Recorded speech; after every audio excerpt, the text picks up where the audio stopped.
Salom na bonun tuni itopik sei nu chu piham ta hele ibon uwa ei to kha chi dio ngin cha na hin ate to salom bai akitin ivrit achon ei bawa setting la chon chamna in sung kitina hinten ate chamna umna in sung hinti phat le hin ami takip in idei su keun ezi chon etuni in chipa chu them khat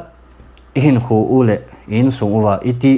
sa thewa iti in pulu thei ding ham ti pa chu them khat ki hiloi tivin ama sa pen in ipiham salom ba ipiham chamna in sung ki ti chu ipiti hil chin ding ham itia hila chun chamna in sung in ti phat le hin ngai dan hoi me dei sa me tina he puin chamna in sung in ti phat le chun in sunga ki ngai lut na namun hung pin do namun ti dam elo ki to sot na hung pin do namun ta asar el hagaw lama khanlit na khanto namun hi chu salom bai ki ti hinten definition a hil chen na hin khanlit na thil jo si hung khanlit na hagaw lam hin lang ta asalam hin jong le khanto na mu thei namun chu echepa chu in a in hechepa chu ki tup ta ai ding bang ta in nei the phat le bo chu he chu hung thei pa na hin te ka na in mi khat hun bol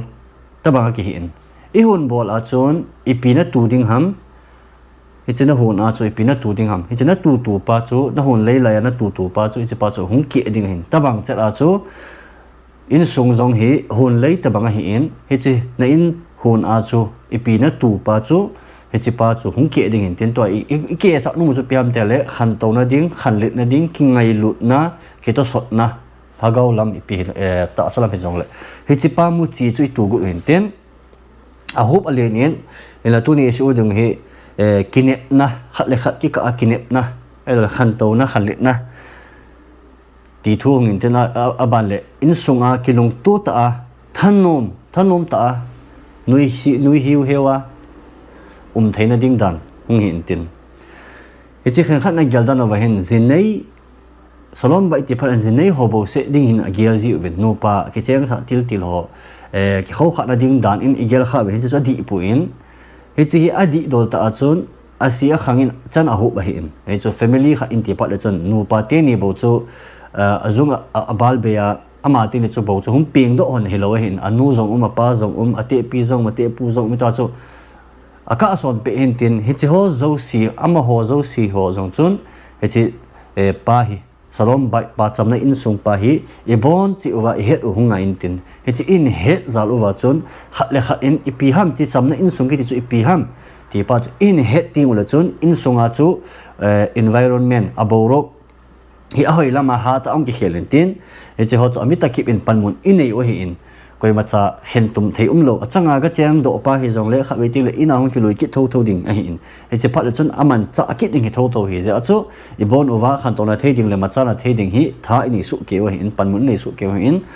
he che ho chu kal neu cha thu le la neu cha man ru ta ti ho akuna hi hung ki pana hi in he che ho chu step la ding dan ho chu in vet diu hin tin nama sa penin judaism ki hil na dol in he che salom bai apoi mo dan ho chu na velo hen tora dung zuin epiti ki si amata hele ama sa penin leviticus ana velo hen tora ki si dan chon leviticus bung som le ko chang som le git na chu pi ki se am tia hele nang ma na ki ngai lut bangin na hing na kom zong ngai lu in akitin nang ma na ki ngai lut bangin na hing na kom atin he toran ai hil nu chu piam tia hele na hing na kom ngai lu in ati ako na chu mu the chu piam tel i hing i kom ikinai pi e adinga anai pen i hing i kom chu piam tia hele izi a hi in icha a hi in inu ipa a hi in he che a chu mihemin kilung sit na le khutuna chan di ta hin thoting la chun ikim vel a chun kilung tu na borok a hin ko do sa thein hi chi nang in na chunga min thil pha a bol ding na data banga chun nang in zong na zina cha te chunga chun thil pha chu bol in tina sa hope neu pena in sen ten is in la na hing na kom te pa chun hope lin ta a sen tin man general ta a sen tin la them cha in su ne wa hila chun family level a se na hin tin family level a se le the hin tin a chu family level pa chu na family te chu na in sung mi chu nang na hin bol ding uwa thil pha na dei ta banga chun ama ho chunga zong ball in ti pa chu I hung hil nu hin tin ama sa pena chu ale abana Talmud Yevamot Gemara Yevamot a chu page number 62b na a chu ne kizi be na chu pi kise ama tia hele nu pate ni hin chanvo ane hon ting le chu chanvo changdinga loma hi hon ting la hin Hashem pi na hi akika hlona zi tina ki sei kin ale hi chu nei komu pi nu ma chu pi ham tel in sunga chamna isim zal a hi chamna sa zala hi eima ta sa eima nop sa na pi bo hilowin thagau lama zong hi lol hinna thei ti diam pi hin chimala achu Hashem jing zong hi eima hin kho a hi sa na thei tha kine kit na lai ti pa chu hung hil nu min tin ala khazal tena sei bena chu pi sei bam tia hele salom bai chamna in song in ti ting le hin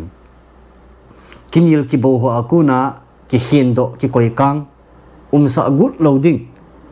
ti na ke sei na hi point chu salom bai chamna in sunga chamna ding ti pa chen kina ki kinil ki bo lo na in sung chu chamna in sung ki ti thei lo hin aji chu pi ji ama tia hele koi ma cha in sung hi acham kim ki lo hin tin hin la aphat si le hun si a hi ki ngai lu na le ki khotuna sa ding ki het thim jing ding ki til kho jing ding tin ha zo hin tin ti zui pi i sei num na ham cha hi le hi chi ikinil ikibo zo a chu mihim lungno mo ta ki ta chu hi chi lungno mo ta ki lai a chu hi chi lungno mo na pa chu le ha a hi chi emission pa ipi bolding a in sunga hi in sung ka sim ham ti pa ki gel do tha ki dingin hi chi ting la chun chamna dei ka hi ti pa chu chamna bolding a in sung sim ka hi ti pa chu ki gel do ai chi chamna I gel chamna bolding a mission in ei pa chu ki tha pa ki dinga hi ti na poi na hong sen ten le chi ki ji di ki tha gel ji di ki na ki bo kha no le ki tha gel ki ji pi poi na hi in sung ka sim ham ti pa ki tha gel ki dingin e chi pa zal a chu e chi chamna pa chu hung thei dinga hi chu ai thei chana e chi pa chu tan cha lo ding ti na hin ten tora a tu sim ho dungzu in them khat ga velo hen number 1 example number 1 in ipa u Abraham le inu Sara ki ka chuna velo hen ama te ki ka achi imu dan wa che pi ki mu am tia hele ama te ki ka a hi ki za thim tu na le kilung sit nangin hi hin kho na mang honin athu sim hone a hele gimgen thei tam ta nu thu honin ha sat na ke he poi wang sit na izat ana tu jing zong leo ama te ni khawgui chu det ta a ki chen til hona a khawgui det na pa chu hi chi pa chu atu to pe hon jing ai ate chu e chu e hil nu mo chu pi ham tia hele in songa hi chamna ki ti mu thina dinga hin ama sa pe nai ki het thim tu na le ki gel kho tu na a poi mo pe na hin het thim ding ki gel kho ding ti hi chi pa chu ai seu a khawgui pa atan sa gut a hile kinil ki bauzi atan kha hele chun le zop ki thina dinga chun ki he thim tu na ki gel kho tu na pa khawguya chu le kan ji ding den ani na a example ga vet ki lo hen Yaakov to Rachel achun ga velo hen e pau Yaakov zong hi azinu chu Rachel chu achan na dinga hin na sata na pan anala in he chi pan anala na na to chu pizia hita chu gimgen thei tho ana na to am ta hele azinu Rachel chu zading dan dungzui ta hi alampidi ta azana api theina dinga hi hoita na gimgen thei thu ana ato hi akiti in pzi da chu na apida chu poimo hamatia ama dinga hi azi chu mihim ki ti hin ha asata hi izi hi ikilo lowa hi la chun to ai ho nong mani ki khumuven dan chu ichi mani khum pau chu pidinga man ki khumam ta hele izi te chu isim mo lo na ding enui si lo na ding amo hi thingle zunga hu thingle bal ki ti ham e pawa chun a hung ping do ai puven mihim a ko na hung ping do hi ve ti value nei thina dinga chun man hoi ki khumzi a hin hi pa hi gel khil lo ding hin tin tabang chat a chu i pau Yaakov in zong azinu chu zata a bol thina dinga chu gimgen thei tho a kilo do tho hin tin he chiwa kuna imu chu pi ham tele ki za tu na hi apoi mo in lungnin na hi apoi mo in ta le mi he pi thim na zong hi chamna in sung sim lo adinga hi achabi a hiove ati chu ale in sunga hin salom bai bol do na dia hi in sunga hi chamna hung ding pa bo chu ge si pa bo chu ki chang ding tin ai poi de cho a sei nom chu piam tele chamna dei chi chamna bo na bola chon chamna bo se chon mu ding tin a hi poi de cho hi chi bo se chon mu ding hiloin nong ki hak be pi ding in ipi nong ki pi be ding am tia hele ta asa le lagaw lama hi in sung khan le na ding elo machan na ding jong hin acha te icha te u hung khan le na ding lagaw lama hung chi hoi na ding thungai na ding u si ho zo siom cha bo na hi abok sa hung khoma hi ve ati chu torain ei ko mu dan uchun chamna ki ti hi ama sa pen in amita ki chang chunga hin hung ki pan ma sa in he chu ibitim por am ta hele thilpha abol zal ham ela lungel pha anei zal ham panla ki pi do na mi he pina anei ho zal ham achon ama le ama hung ki til kho phat le chun hi chu a hin nei ting la chun all a chu hi chi aga pa chu hung khan lit be tin a chai chan ra chun ain sumi hung ka pha ding hi chi thil pha a chung hung ka pha ding aban ta le community sung ka pha ding aban ta le si pum piong hi amma khut a hi sim pha thana thei ding tha hi a hin nei ding a hi e ti chu chi a chu mi zo si no hoi la di muna idinu hi zong le ami ta ki in bol thina ding tha hi sim pha thil sim pha thina ding tha hi e ki pichi hen tin ki a ding a hi poi ti oi gel gut loading seung sei gut loading hin tin chung sei nu man tin ale tu in a step la ding dan pa step khat ga sei lo hen ipilam pi a hi chi pa step ila pa thei ding ham in sunga hi chamna iti hin sim pa thei ding ham ti step khat lani ga sei lo hen khazal tan seda wa chon step a pi dan wa chon chamna in sung nei thina ding a hin alam pi bailam pen khat su piam ja hi le mi happy theme na le mi khotu na theme na pa hi chi pa hi a hi pa ding a hi e ti chu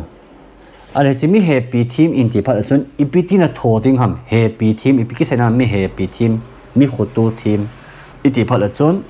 mai lei sel a easy ham kha chu ga anui sat ti hong chu chong chu mi happy na na hu min tin elo la ga asei phat hichin ibol zala chu in sunga mut pa chu mai so pa chu aki helam dang sa thein tin thil neu cha jong le naga anui sat naga mit se a ti ho vel easy cha ho vel ga mit se at elo wa hele inui pa he jong le kam hoi kam pha khala iga ho pi zal a chu hichi pa chun in sung a mai so pa chu mai haina api the hin thil neu cha hi jong le he ding chu pian tele thil neu cha a igel ho u hi hung ki khol tin a chaina tila tam ta hi hung phajing the hin tin je a chu jing ka I thoting ham ka hapoi jing ka pha ti ho vel hi sei ding a hi lawa hi le ki zu tu ti ho vel kimalis tu ti ho vel a hi lo le zani mo ding ting le ki til khona thu chang ho ham tu ni chu ajipa in amdan chu alainat na ho ase a hi le azino chon atil holding azinun line ase a hi le ajipan til holding ti ho chu neu cha he jong le he chi chun nasata a hi ki khelam dang sa thaina ap we de chu haimil pu tivin uti chun in sung mi ti to khom a ki holim ding he chi a yong hi phat ki sim anga in inge mi o si ko ma cha abui lo ki umpu in he jong le in sung mi te to hin khat ve be hi hapta khat a ka he poi ni khat a ka he poi minute nga cha he jong le to khom ding he chi to khom ding la chun ki holim ding he chi ki holim na hi he ding chu ei hoin I bolo chu pi ham ta hele iki holim sun le I boi na bo su lap ding dan bo iki ho vin iti ki bol le aki sul ham dem iti ki bol le masang aki machal thedem ti bo hin iki ho uvin hi chi pa bo se chu ki ho na man ding hi bon hiloin tin ki ho na man ni pem tele ab e de le I mang thuong sei thei I du thu samong sei thei ka hapoi elawal I de ingai chat ilung tup hong chu sei thei hi chu ho them ho a chu ki holim zong apoi mo ini pisi am ta hele ki holim kiti hi a reason chu pisi am him kiti hi ki holim thei ham pisi I opo a ki za tu thiam ta hele hi chi ki holim na tha pa hin khat le khat hi ei zok tu hin ei kai nai tu hin chi ja chu boi na bo su lam adinga chu ki ho pa hin athil ana to pa ki holim theina tha anei pa tha pa chu ano to ding pa chu ai ding mang ta ki mang lo hi je acho thil dang thupoi mo lo hi jong le ki holim ji anga in ale ki ka a ki het hil na ding ho aku nau hi ikigin mo kha a hi la chon haila phota di ding thu sei bel changa hi mi iloi pa ham iloi nu ham thu sei pa zo chu ngai la tam zo gut ding ei zo kam tama idi dan pa bo se chu sei gut di lo pisi ang chu bol ngai hama te chu mi him kiti in sunga hin nu pakiti alhang pia hin ikina anaji ho hi alhang pia ki het khil tu na jong a hinum ji in manja ki het khil tu na ho chu hung pot lo na dinga chon hinge ei chu iki het khil tu na pa dimun ang chon ei chu idi na di dana ki gel me the hin tin e jong le ki het khil tu na hi thei ding ai gin mo la chon haila phot ding mi thu sei ngai la phot ding ngai la tam zo gu ding ấy rồi sao ngày là pan ding à say tâm rồi pan gut loading ngày là tâm rồi cho pan ding hay chỉ bol thế ra là chú thil cái tí thil mút chín thế nông cái này tin chỉ phát là chun ấy mồ na ham ama mồ na ham nông chú say hôm thế không cái thấy pan in tiền aban kít à chun ấy bol thế chỉ bị ham cha hele miêu si hin bol khil cái này số cái hin tiền cho lệ bol khil cái này cái này số cái vang à chú miêu si ngày đam giống cái chân kít thấy kít hin thế chú min ấy ngày đam na thấy đi ngay hin mun anh ấy số cái kít rồi kuti je achu in sungai ki ngai dam tu jing ngai bol jing ding hin tin hi je pa chu na sata hi khat le khat ki ka ai ki cham na asim hin tin abana lunglok mo na kha inei kha hi jong le hi chu dal ha ding chin gut loading gel gut loading itai nei bol ta hi ola ka le thu ding he ta hi ki gel loadi azi chu pi am ta hi le mi ngai dam hat mi khat chu athu pi dan chu piam alung thim hi nawa a hin alung num a hin ama hi lung thai a hin mi khat ingai dam thei lawai lung thima I chin pa khu pu gi a hin huti je a chu he chi pu gi pa chu mi ingai dam lai si a chu eima ichung jang hin ten he chi chu ei bo chunga bo chi chung jang hi lawa in sung mi te icha te izi te adi nga long chu he chi pu gi pa chu a chung chu jang khai hi ti pa chu het kit hin ten isei ma bong chun izi icha dinga hi ni si a hi ei thei ta alwa jong le hap ta khat bi a hi ni khat be ka he poi hi phat man khom a ki holim na phat hi ki sim ding hi poi mo in epc a ham ta hi le khat le khat adi nga hin hun I ki sim pau hin pi avet sa ma ta hi le hi chi hun ki sim khat adi nga hun an ki sim hun a hin pi do ki ti hi khat le khat hi ki man lu tu na elo ki za tu na pa hi avet sa intin khat nong e za ta ve e ngai na ta ve e ngai lu ta ve e man lu e sa e ti pa hi ki gel do na thei ding tha hi alung thi ma hi ping the hin tin e chi ho chu thil neu cha he jong le ngai ne po ti ve chi pa ho them ho chon in sunga boruk amut ti de ham mai su a khel lam dang hin tin a hoi lam a khel han tin a chu in sunga hi salom bak na dinga hin cham om na dinga hin taw na a hi man jing ki ding taw na ho a hi in sunga cham na om na ding hai taw jing ding tin izo ai na sei bang wa chon koi ma cha in sung hi abul hing sel om puin no paki ka zo sia hin rap te jing jong ho aki ka owa hi ama ho ka sei sit na hi lowa I sei nu mo chu lei sit chunga hin no paki ka hi koi ma cha abul hing sel ki um lo ti na hin chi pona chu sei hin tin no paki ka zo sia hi ha sat na elo le kilung tu lo na kilung ba lo na hi te hin in la thu pi pen chi boina ha sat na ho chu I chi lung ki ba lo na ho chu iti nangin amai namai tu am iti ne vet kol am ti pa zo thu pi hin tin je a chu happy na neu cha ham elo ki holim na chom cha ham ki za to na neu cha ham chi ho chun I bol zala chu in sunga hi ami takip ading hai chamna a sim pi the ti pa chu hin tin tuin a chom lang thu khum khana ga nei lo hen salom bai ki ti chu popular sei bang wa chun kinil ki bo lo na mun chu chi chu ki sei na hi pu in en la pi ki sei nam ta hi le khat le khat kilung si tu na ki za tu na ki he thim tu na ki thungai tu na ti dam zo chu ki sei na hin tin hi chu iti nei the dung ham ta hi le izo a rule a step in a sei chu pi han te le ki happy tu thim ding neu cha hi jong le thu sei ki ngai tu pi ding ki thungai tu ding ki ngai dam zo na tha hi nei ding mi bol ki jong le ngai dam ding ti ho chu he chu alam pi hin tin ibon uvin in sung chi wa hin chamna in sung so thina ding tha hi nei so ke chu hai mil pu te vin bulhing sel te ding tina hi pun tin in la poi mo chu pan na la na pa pan ila na pa in sung sim hoile dinga pan ila na pa chu che pa chu ki ve hin tin oti ja chu salom bai ki ti hi chamna in sung ki ti hi he ding chu thil thon pi in sung mi te pi thei ei le in sung mi te iki pi thei pen chu chi chamna in sung hi a hin tin khanga beilo dina chi pa chu thu to matana thon pi iki pi thei pen hin tin chi pa hi ki pi thei ai la chon a hoi pen hin tin hi chu ta bang thil thon pi chu in sumi te pi nom ule tu ni khu akuna hin e hon zong iom na chi overcon in panla utin ai thei chanin zinu izi pa ham ka hapoi message them phone ham ka hapoi hung wang pha o ane tu yo ti ham khat be ke pa e ti ham khat be chun til khona izi te chu elo le cha te chu inu te chu nei ti win hi pa chu bol gu ti win ai lo wale in hong thon ting ole in sunga jong chun izinu ham chu holim sa a ei chu angai la pan me ding ham elo izi pa ham kha chu holim sa a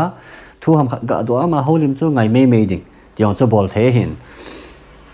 es is ho chu them cha kha izong le bol na gut na te ding ni hong ki team son ovin aji chu pe am te la thil hoi thil pha new cha hi jong le hi ho chu all ola hi salom bai e chan thina di imu thina ding wa hi ei kai nai che o hin ten a chaina a isai do nom pen chu pi ham te hi le hasem in a koi zo si in sunga hin salom bai nei thina ding hin ei wang bu un ten chule iki ka o so ai sem thina ding a panela jing thina ding win zong wang e bu ta me no